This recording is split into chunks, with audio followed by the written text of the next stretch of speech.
Shalom saudara-saudaraku, Jemaat House of Grace, The Kingdom of God, dimanapun Anda berada. Kiranya berkat, perlindungan, penyertaan Tuhan berlangsung dalam kehidupan saudara. Juga saya menyapa saudara-saudaraku yang saat ini menonton rekaman video firman Tuhan ini.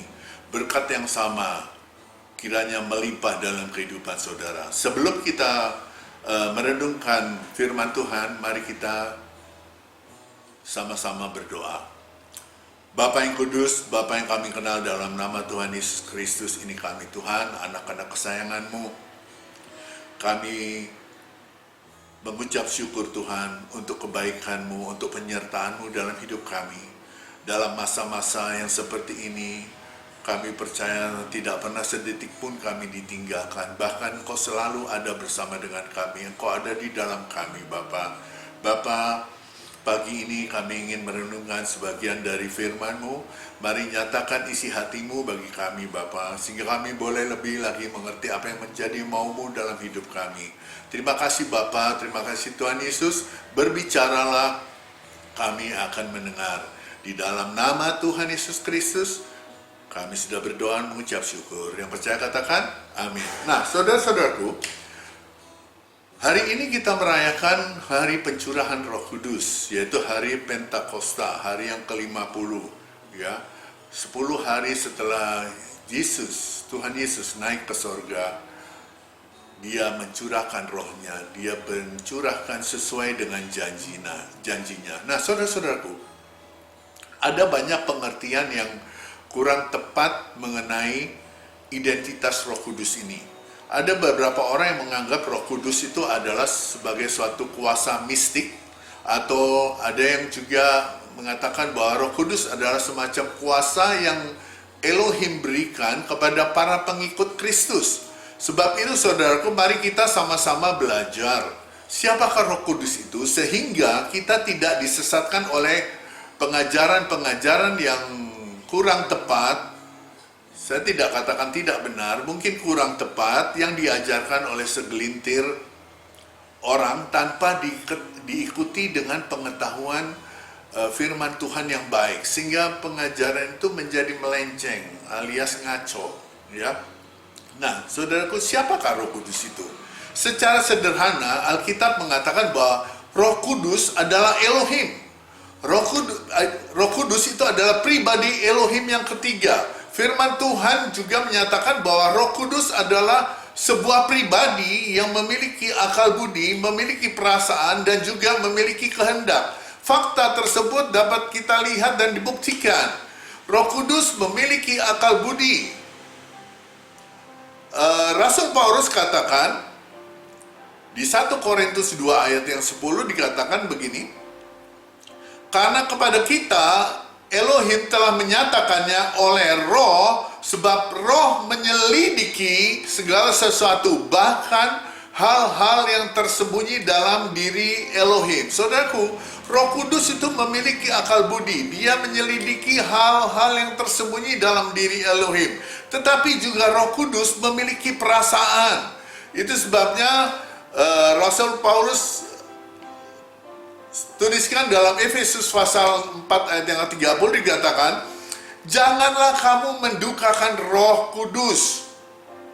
Roh Kudus Elohim yang telah memeteraikan kamu menjelang hari penyelapaan. Jadi Roh Kudus memiliki perasaan. Roh Kudus juga memiliki kehendak. Demikian juga Roh membantu kita dalam kelemahan kita. Sebab kita tidak tahu bagaimana kita sebenarnya harus berdoa. Tetapi Roh sendiri berdoa untuk kita kepada Elohim dengan keluhan-keluhan yang tidak terucapkan. Saudaraku, perhatikan, di saat kita menjadi lemah, di saat kita tidak dapat berdoa, banyak sekali ketika kita menghadapi kelemahan-kelemahan, kita tidak bisa berdoa. Banyak orang katakan kepada saya nggak tahu saya harus berdoa bagaimana. Tapi saya katakan, tetaplah berdoa dan percayalah, Roh Kudus akan membantu engkau untuk berdoa.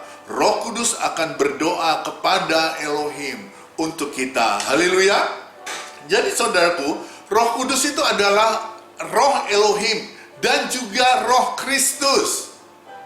Paulus katakan apa? Tetapi kamu tidak hidup di dalam daging, melainkan di dalam roh, jika memang roh Elohim diam di dalam kamu. Tetapi jika orang tidak memiliki roh Kristus, perhatikan, ia bukan milik Kristus. Tadi dia katakan pertama roh Elohim, yang kedua dia katakan roh Kristus. Jadi roh yang sama, roh Elohim, roh Kristus, Ruach HaKodes atau Roh Kudus, itu sama ya.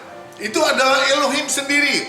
Dan jika roh dia yang telah membangkitkan Yesus dari antara orang mati diam di dalam kamu, maka dia itu siapa? Bapa Yahweh, Elohim, yang telah membangkitkan Kristus Yesus dari antara orang mati, akan menghidupkan juga tubuhmu yang fana itu, dan rohnya yang diam di dalam kamu. Haleluya.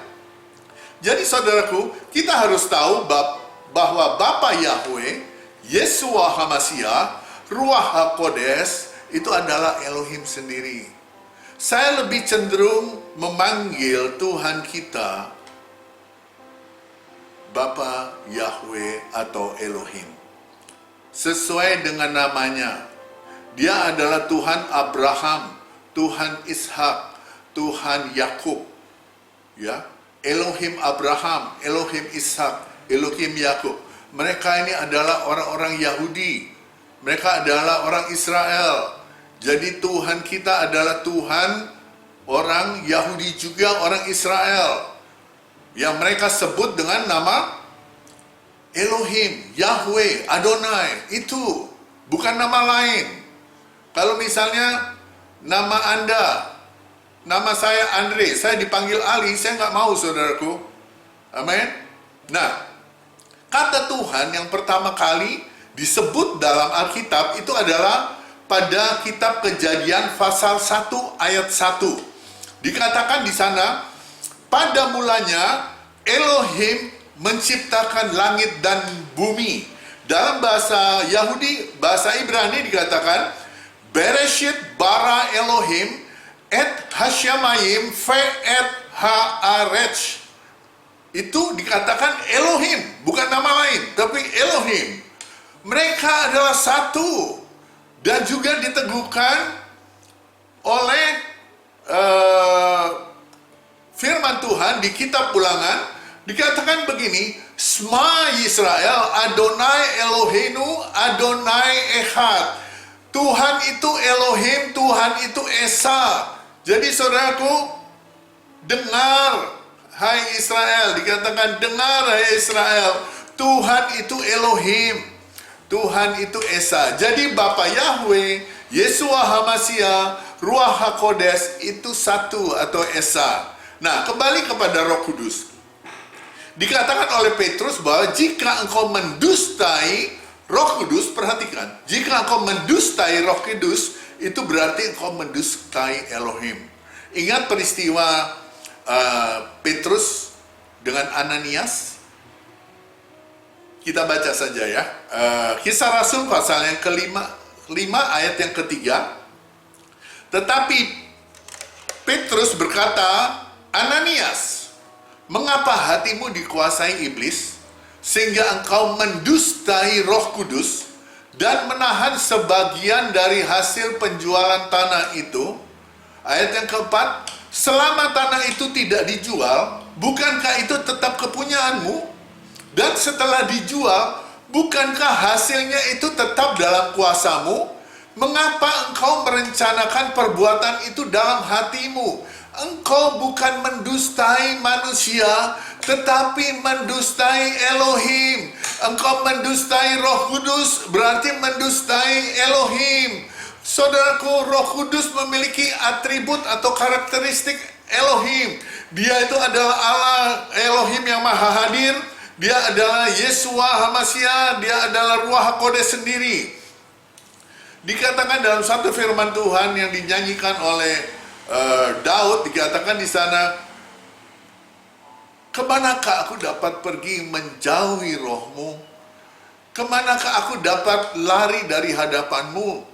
Jika aku mendaki ke langit, engkau di sana, dan jika aku menaruh tempat tidurku di dunia orang mati, di situ pun engkau. Itu lagu yang sangat terkenal. Kemanakah aku dapat pergi, menjauhi rohmu Tuhan. Ku berlari mendaki ke langit, namun engkau ada di sana. Saya kira saudara-saudaraku, kau tahu lagu itu. Lagu yang sangat indah. Dia maha hadir. Ruach HaKodes maha hadir. Dan dia juga maha tahu. Jika kita membaca pada 1 Korintus 2 ayat 10, kita akan menemukan kemahatahuan dari Roh Kudus. Karena kepada kita Elohim telah menyatakannya oleh Roh, sebab Roh menyelidiki segala sesuatu, bahkan hal-hal yang tersembunyi dalam diri Elohim. Siapa gerangan di antara manusia yang tahu apa yang terdapat dalam diri manusia selain roh manusia sendiri yang ada di dalam dia? Demikian pula, tidak ada seorang pun yang tahu apa yang terdapat dalam diri Elohim selain roh Elohim. Jadi saudaraku, jangan kita bingung. Mereka adalah Elohim. Elohim itu dalam bentuk jamak. Ya, jamak artinya lebih dari satu. Itu jamak. Bapa Yahweh, Yeshua HaMashiach, Ruach HaKodes, mereka adalah satu. Jadi saudaraku, jangan kita bingung. Seandainya kita berada dalam suatu ibadah penyembahan yang begitu kental, dan kemudian kita melihat ada orang yang berteriak dalam bahasa roh, kemudian kita melihat ada orang yang bergetar dan mungkin melompat-lompat, ada yang rebah, ada yang menangis, ada yang tertawa terbahak-bahak, tidak berhenti-henti, karena mereka dikuasai oleh kuasa Roh Kudus. Itu bukan berarti hanya mereka yang dipenuhi Roh Kudus. Amin. Sedangkan yang lain yang tidak mengalami manifestasi seperti itu, tidak ada Roh Kudus. No. Saudaraku, perhatikan ini. Roh Kudus tinggal di dalam kita sejak kita percaya dan menerima Tuhan Yesus sebagai Tuhan dan Juru Selamat kita secara pribadi. Sebab di dalam satu roh kita semua, baik orang Yahudi maupun orang Yunani, baik budak maupun orang mereka, telah dibaptis menjadi satu tubuh, dan kita semua diberi minum satu roh. Di dalam dia juga, karena kamu telah mendengar firman kebenaran itu, yaitu Injil keselamatanmu, di dalam dia kamu juga ketika kamu percaya, dimeteraikan dengan Roh Kudus yang dijanjikan itu. Haleluya. Engkau dimeteraikan oleh Roh Kudus ketika engkau percaya. Dan Roh Kudus adalah jaminan bagian kita memperoleh seluruhnya, yaitu penebusan yang menjadi kita milik Elohim untuk memuji kemuliaan. Jadi saudaraku, ketika engkau percaya kepada Yesus, menerima Tuhan Yesus sebagai Tuhan dan Juru Selamatmu secara pribadi, Roh Kudus tinggal di dalam kamu. Amin. Jadi apa yang terjadi di atas itu yang saya katakan reaksi orang-orang yang merespons kehadiran Roh Kudus itu kadang-kadang begitu nyata. Ya. Mereka merespons itu begitu nyata sehingga mereka ada yang berteriak, ada yang menangis, ada yang tertawa terbahak-bahak yang disebut juga holy laughter. Itulah pekerjaan Roh Kudus. Jadi kita tidak dapat membatasi Roh Kudus bekerja. Amin. Nah, menurut Anda, dari ketiga pribadi itu, siapa yang saat ini berada di bumi? Pada zaman gereja, pada zaman kasih karunia. Pasti saudara katakan Roh Kudus, benar? Benar, tapi sebenarnya yang lebih tepat adalah Elohim sendiri.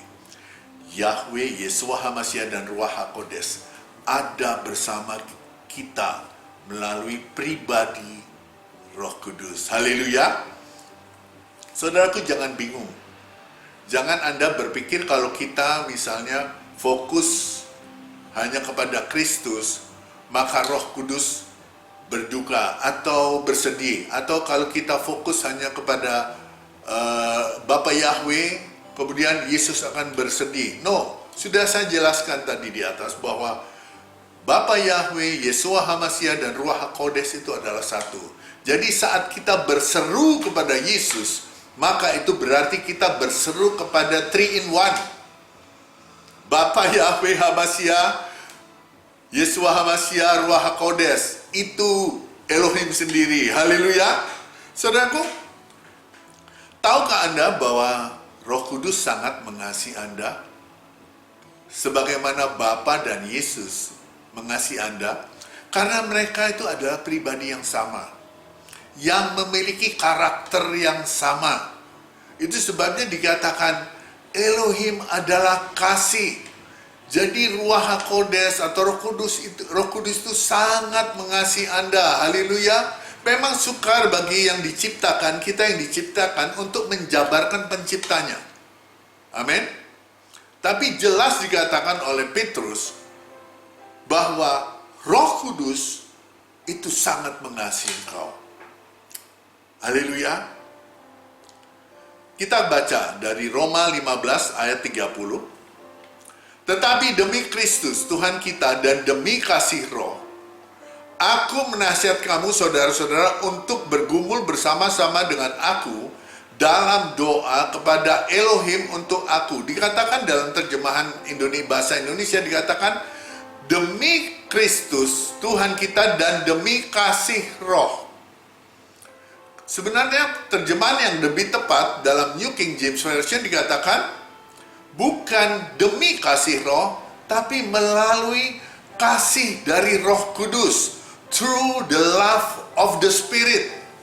Jadi Roh Kudus itu sangat mengasihi engkau. Amin.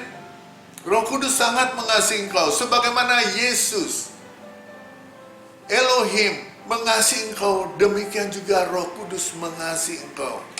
Haleluya. Pernahkah kita berpikir, saudaraku, atau kita merenungkan, mengapa Tuhan Yesus memandang perlu bahwa setelah dia pergi kepada Bapa, maka dia harus berikan Roh Kudusnya kepada kita? Mungkin kita tidak terpikirkan sampai ke sana. Tapi hal ini yang Tuhan berikan kepada saya. Tuhan Yesus melalui Roh Kudus ingin menyertai kita dan menjadi penolong kita selama-lamanya. Itu sebabnya dia katakan, sebelum dia naik ke sorga, dia katakan, aku akan minta kepada Bapa, dan ia akan memberikan kepadamu seorang penolong yang lain, supaya ia menyertai kamu selama-lamanya. Aku tidak akan meninggalkan kamu sebagai yatim piatu. Aku datang kembali kepadamu. Dia katakan, aku datang kembali, bukan kedatangan yang kedua kali, tapi dia datang kembali setelah dia naik ke surga. Dia datang kembali dalam wujud Roh Kudus. Amin.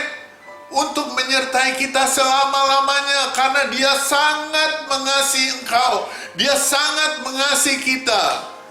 Itu sebabnya dia katakan, Paulus katakan, tidak tahukah kamu bahwa tubuhmu adalah bait Elohim, di mana Roh Elohim diam di dalam kamu.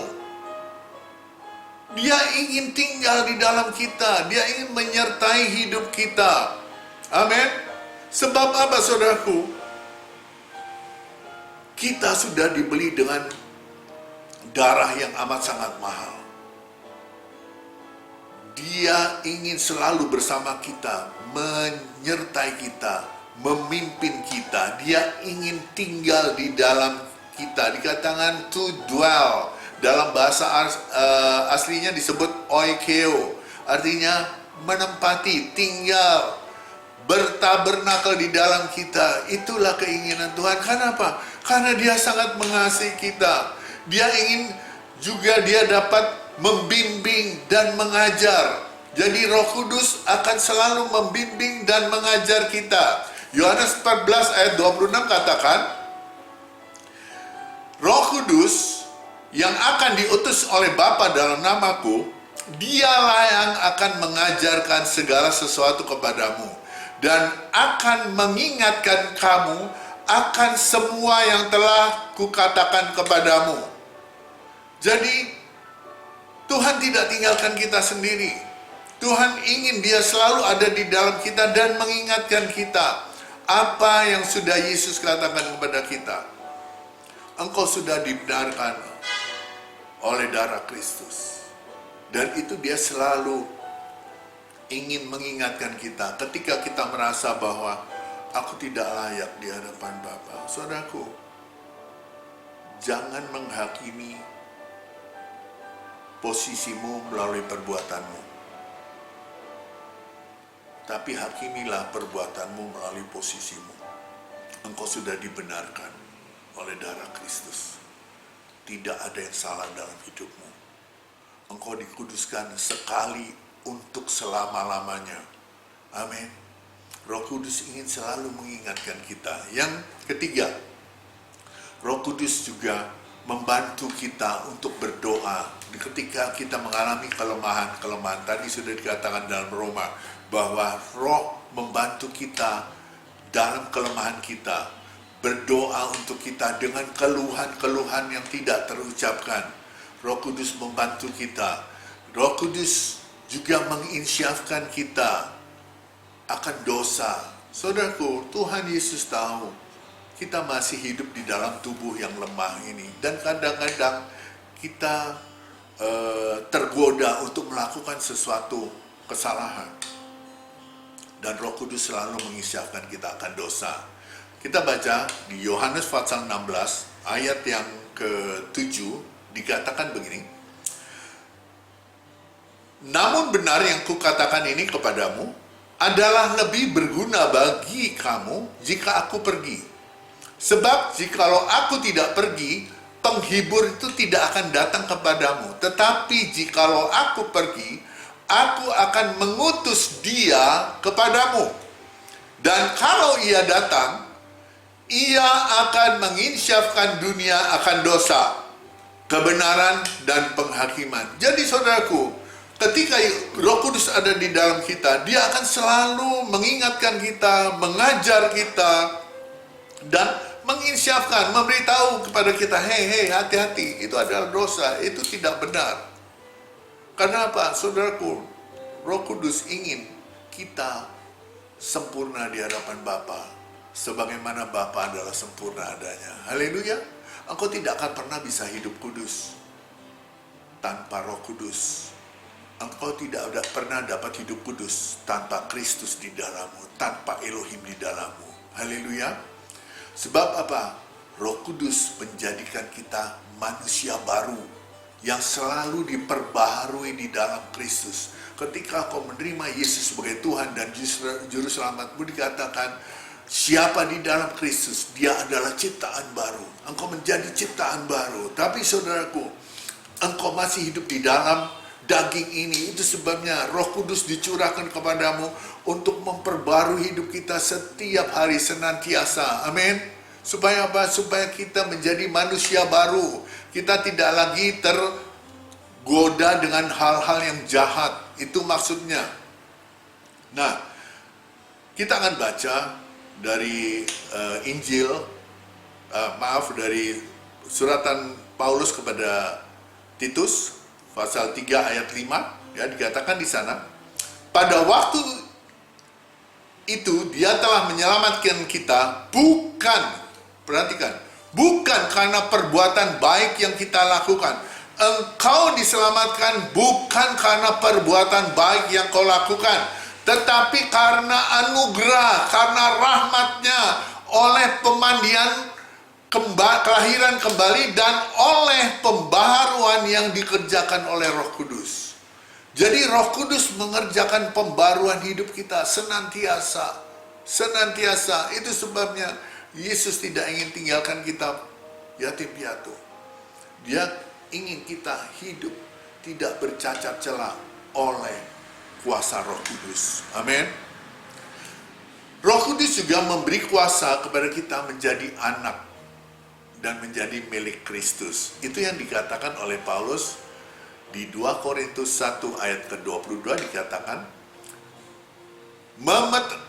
dari ayat yang ke-21, sebab Dia yang telah meneguhkan kami bersama-sama dengan kamu di dalam Kristus adalah Elohim yang telah mengurapi, memeteraikan tanda miliknya atas kita, dan yang memberikan Roh Kudus di dalam hati kita sebagai jaminan dari semua yang telah disediakan untuk kita.